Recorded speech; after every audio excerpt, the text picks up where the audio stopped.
Sir, आज आपण इथं जिल्हाधिकारी कार्यालयामध्ये आलेले आहेत आणि उपोषणाची आपण नोटीस दिलेली आहे जिल्हाधिकारी साहेबांना।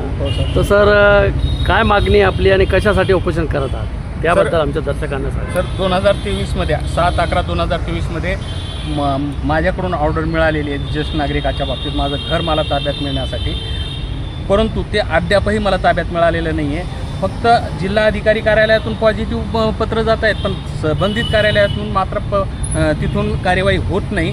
त्यांनी जिल्हाधिकाऱ्यातून पत्र जातं, ते खाली पोलीस स्टेशनला देऊन टाकतात। पोलीस स्टेशन असं म्हणतं की बा आम्ही फक्त त्यांना संरक्षण देऊ, ताबा घेण्याचं त्यांचं काम आहे, पण ते ताबा घेण्यासाठी त्यांची काही तयारीच नाही आहे। आणि वेगळ्या पद्धतीने पत्रव्यवहार जो आहे तो इथून पत्रव्यवहार जातो, त्या पत्रव्यवहारावर त्यांची कारवाईच नसते अशा पद्धतीने। आणि इथून जे पत्र मी शेवटी मी साहेबांना इथे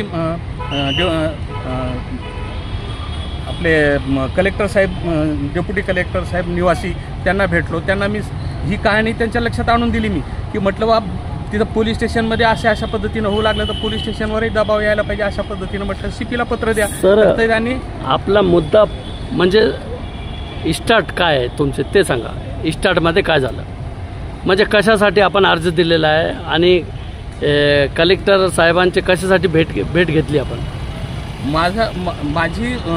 माझं घर ताब्यात मिळण्यासाठी मी ज्येष्ठ नागरिक जे आहे, ज्येष्ठ नागरिक। तुमचं घर कोणी घेतलेलं आहे? माझं घर मी माझ्या मुलाला दिलं होतं, पण माझ्या मुलाकडून माझ्या मुलाच्या फॅमिलीकडून माझी देखभाल होत नाही आणि मला त्या घराची गरज आहे। आणि तो कायद्याने सुद्धा त्याच्यामध्ये 2007च्या कायद्याने सुद्धा स्पष्ट म्हटलेलं आहे की बा जर समजा त्यांचं सांभाळ ते करत नसतील तर त्यांची प्रॉपर्टी त्यांना परत देण्यात यावी, त्यांची मालमत्ता जी आहे त्यांना परत द्यावी असा कायदा शासनाने केलेला आहे। आणि त्या कायद्याच्या अनुषंगाने मी प्रकरण टाकलं आणि त्या कार्यालयातून माझ्या बाजूने आदेश झालेले आहेत 2023 मध्ये 7/11/2023 मध्ये।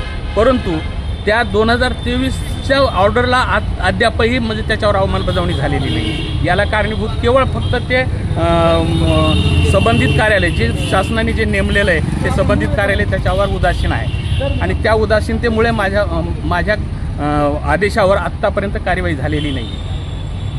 सर, आपली मागणी पूर्ण न झाल्यास मग आपलं कोणतं आहे पुढचं पाऊल कोणतं आहे? माझं पुढचं पाऊल हेच आहे की बा मला शेवटी जर माझी मागणी पूर्ण नाही झाली तर मला आमरण उपोषणाला बसावं लागेल। तर काय आपण पत्रव्यवहार केला, तारीख दिलेली आहे? पत्रव्यवहार मी उपोषणाला बसण्याची कल्पना मी आयुक्तांना दिलेली होती, विभागीय आयुक्तांना दिली होती, परंतु त्याच्यानंतरही माझ्या प्रकरणावर काही